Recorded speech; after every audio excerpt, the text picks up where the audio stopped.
Today I'm going to show you me painting a really simple watercolour doodle because I want to join in with this thing that Winsor and Newton are doing. This is what they sent me free with some stuff I bought from them.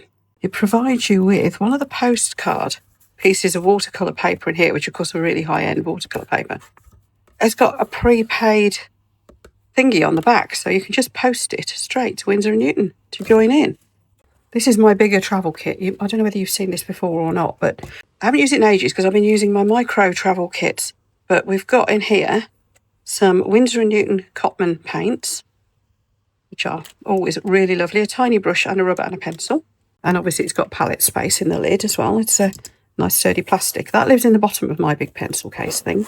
Brush cleaner, little watercolour book. I don't think I've even done anything in here yet. No. I've just done a colour swatch for that lot. I've got a couple of these little watercolour pens, the squeezy ones. They have got water in already. But I've got one of the posh new ones as well, which I haven't even used. But this is much more upmarket. Let's put some water in it first. Oh, and the other things I've got are a water sprayer, a little water dropper. These are very similar to what I've got in my micro kit as well. And a little pot of water, which I won't be needing because I've got my big one today. So really all we need is from this kit is the paint. I'm going to spray that and activate it. Take the putty rubber out because I don't want to get that all wet unnecessarily. We've got some water for cleaning and we've got some water for into the paint. And get a little bit of card. Now this is just going to be a very simple watercolour doodle. And I usually do these vertically, but I'm going to do it landscape this time. So let's fill this up with water while we've got a clean pot of water. We dip the end of the brush in and we unscrew it. Turn it right down to the bottom first. It's a bit like a screw thread syringe. There we go. And it'll fill it part way up. And we're good to go. Now what I want to mix up first, so let's bring the palette down here, is a pale yellow. But I want it to be a warm yellow, so I'm going to use a bit of this yellow initially. I will keep dipping in the water from habit, even though you don't need to with this brush. So there's our first colour. And we're just going to sketch out very roughly, and I really don't want it to be accurate in any shape or form. I'm going to add a lot of water as well. So let's give our brush a little twist. There we go, plenty of water. So we just want a nice coverage, something like that, very rough. Bring that yellow in, a bit more yellow. And I kind of want almost like a sunset sort of effect. But we are going to bring other colours in here. I have to say, if you fancy some really nice brand, some really good quality watercolour paint without the massive budget of the professional grade paints that I often use. This Winsor & Newton Cotman, it is their quality. It's just got a little bit less pigment in it, and so it's a little bit more of their, like a budget student grade version, but it is streets above a lot of the cheaper brands. Right, now we're going to start to bring some warmer yellow in, and I'm going to sort of scribble that around like so. And this should all just blend because there's that much water in there. Right, now I want to get a little bit sort of mustardy colour now. Do need a little bit more wet on this paper too. There we are. I kind of want it to go blobby and messy and maybe cauliflower here and there even. That's fine. So to get a bit more of a mustardy colour, shall we go in with, hang on, where's my colour swatch? So I think to make it a little bit more, first of all I want a little bit more like sunset orange effect. So let's get a little bit of that going on. This will all continue blending as it dries, of course. I'll wash my brush off again. And I think, is this just a nice brown? Yes, it is. So we're going to get a bit of this going on around here. And I'm also going to add a bit of green. And this is sap green, I believe. We should be getting a bit of a mishmash of colours now. And it's going a little bit muddy, which is kind of what I wanted. And I believe, what's this colour? Is that purple? No, that's Payne's Grey. This one must be purple then. Don't know what I've just put my colour swatch. I had it a minute ago, didn't I? So just the slightest bit of purple because that's a contrast colour. It'll bring that down. Definitely want more intensity in there still there. So let's keep going. Let's have a bit more of the red. Just need more depth to this colour. Anyway, I'm just going to keep building it up. So I'll be back with you shortly. So what we're doing now is just sketching in with the green, straight actually from the little half pan of paint here, which is probably not what you're supposed to do, but and I'm starting to just make this bottom edge a little bit more rough And as you can see, it's starting to muddy, but I'm still getting those colours coming through here and there. Oops, should clean my brush. But it's starting to look a little bit spiky. This brush is good. Proper impressed with this. Hopefully that's going to give a slightly sunsetty feel. I'm just going to clean my brush off and we're going to let that dry. So what I've done is I've just got a wet brush with some more of the wet paint and I've splattered over it. I forgot to press record on that. And we've cleaned our brush and refilled it with some fresh water. You just squeeze the water out, swish it around, fill it up, squish it, squirt it back out again, and you've got a nice clean brush. So that's all good to go. I'll see you once this has dried. I've got some Payne's Grey, which is a very dark, almost blacky bluey grey, and I've just put in some very fine detail-y lines like so. It is the same brush. Now some of these I've watered the paint down a little bit so they're very faint. Others I've left the paint a little bit stronger. This brush is good, isn't it? I think I'll be stocking these in my store soon. I like it. So that's all we're doing. I've added a little bit of green just to bring that Payne's Grey down a bit. I'm not going to worry about what these flowers actually are. I've wetted my paints down, particularly the reds. I'm thinking I want reds and yellows, maybe some whites. Now, of course, watercolour paints are pretty translucent. So we're going to have a certain amount of the colours underneath coming through. If I use colours that are too light, depends where I decide to put the colours for the flowers. Now, I'm bringing this paint down a little bit around the base of these twigs by just wetting the paper around them a little bit, which will just blend through like so. A little bit of grassiness there. So basically we are really into detail time now. And this I want to be sort of almost silhouette effect. I love how watercolours wet down again. Or good ones do. Most of the ones I use do. There's the Winsor & Newton ones, the Famui ones. I find them all very, very good. Right, now let's decide where we're going to put our flowers and then we can work out what we're doing with leaves. So the flowers I'm going to want to do in some in that very bright orange, orangey yellow. So I'm just wetting some of that down off camera a bit here because I wanted you to be close in on this. But I'm not putting much water in with it. And what I'm going to do here is just paint it in like so. Just a little. Take it onto the stem a little bit. Now what's happening is because this paint is see-through, you can't see it so well. So we're only going to do a few of those. And what we can do then, I'm going to clean my brush and just get some water and we're going to lift away some of the paint with the dried brush. You see?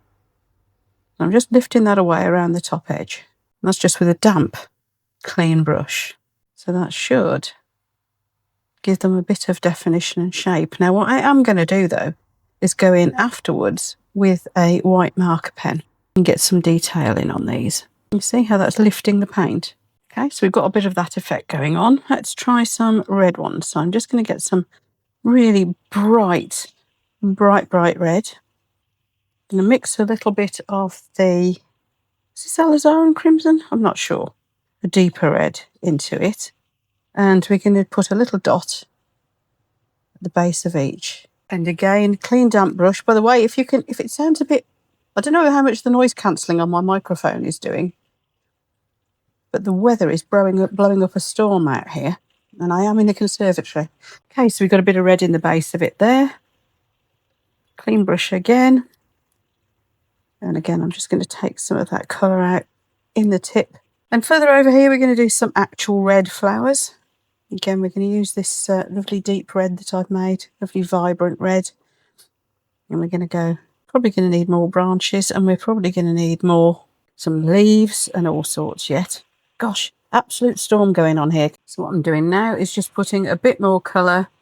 Oh, goodness, you should see it here. I'm in the conservatory and it's suddenly gone cold and the heavens have opened. So just touching in a bit of detail at the ends of these flowers. I don't know what they're supposed to be. And of course, they're going to be very subtle against this background anyway. So I'm just putting that little bit of extra colour, a little bit more yellow into the tips of them, a little bit more blending. But we are going to put in some leaves. So I'm going to mix up, let's bring the paints into shot. I'm just going to mix up some of the green. So I believe that's sap green. We want it dark again. So of course we've got some paint already wetted over here. So we're going to bring that in. Want it to be almost black. And that is mixed in with some Payne's grey. There we go, almost black. Now, first of all, I'm going to put in some that's got much water in it. Look, you can see that's quite intense. And all we're going to do is go just a little wiggle with the brush. And of course, we'll want some in the background of a paler green, you know, more faded in. So we can do that after. But that blotchy background has given us quite a nice texture to work on. Right now, the paint's getting thinner on my brush, so I'm going to do in some, you know, fainter leafy effects here and there. Right, now that's kind of done. As you can see, I've got a lot of leaf detail over here, not much twigginess, so let's put a bit more twigginess. But what I do want to do is just carry that on. We'll put a bit of grassiness as well. And where there's some of this orange in the background, it's kind of hint that there might be more plants behind there and more flowers. So let's just put some more distant ones. As you can see, I've got the faded leaves in between and faded twiggy bits. So I just want to put a bit more grassiness as well.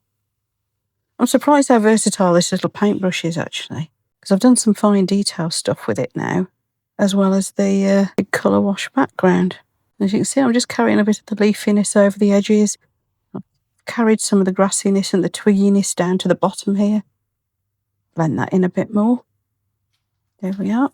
Just bringing this down, making it look hopefully a bit more coherent. And then just need to let that dry. And I'm going to be going around with it for a little bit of detail with, would you believe, probably a Biro, a cheap Biro, and a white acrylic marker pen. See when that's dry. That's dried. The rain stopped. And there's me doing a sunny summer painting. Oh dear. Anyway, first of all then, white acrylic marker. I am going to pick out just a couple of little details on the flowers, like so. This is just a cheap one. I've also got one from Artix, which is exceptionally good. So if this one dies on me, what can happen with acrylic markers is that you can, the paint underneath, because it's water-based marker, the paint, the watercolour, dissolves into it, and you end up with a painted pen tip. So we're just bringing out a little bit of highlight on there. Now, the other thing we can do, I'm just wondering whether to do a butterfly somewhere. I might do. The other thing we can do is add some other little flowers. So I'm going to put a load of them down here. Just little white dots. Like I said, this is a bit doodly, this one. A bit free. Bit no right or wrong. Now, I was inspired for this design by another artist on YouTube, and honestly can't remember her name. So what I'll do is I'll put a link to that channel in the video description below, so you can see the sort of similar sort of thing, but, you know, different, because we all have our own style that she has done as well. Again, I'm deliberately leaving this area here empty, because I don't think we need anything there. And now here comes the Biro. Now let me just zoom you in a bit. There we are. Never underestimate the power of a Biro. I've had it for years, but it's just a cheap Biro. So first of all, I want to make sure that my Biro works. I need a bit of paper. Yep, it works. It's just an ordinary black Biro. And what I'm going to do with this is just touch in very lightly. You could do this with paint, of course. You could do it with a pencil. You could do it with a fine liner. I just find Biros surprisingly effective for some reason. And of course, they don't disturb the paint underneath. Now, all I'm doing is putting a little bit of a detail in here and there, just to give it a little bit more depth. That kind of looks like a distant butterfly, that one, doesn't it? So just a few places where I want it to be blacker. I don't know why, I just find a Biro really quite a delight to put final details in with. Am I weird? Probably. So anywhere you want a little bit more definition, when I think about a Biro. Okay, I think I'm happy with that. What do you think? There we go. Just signed it at the bottom there. There you go then. I'm going to send this off to the Winsor & Newton people. and hope because it's watercolour it doesn't get wrecked in the post. As long as it doesn't get damp, it should be fine, shouldn't it? And I'll let you know if I hear anything. Thanks for watching, everyone. Let me know if there's anything else you'd like to see me have a go at. I have got some products to launch in my store soon, so keep an eye out for some micro painting kits and things like that I hope will also inspire you. Take care, everyone, and if you'd like to subscribe, I would really appreciate it, and let me know what you think down in the video comments. Thanks then. Bye.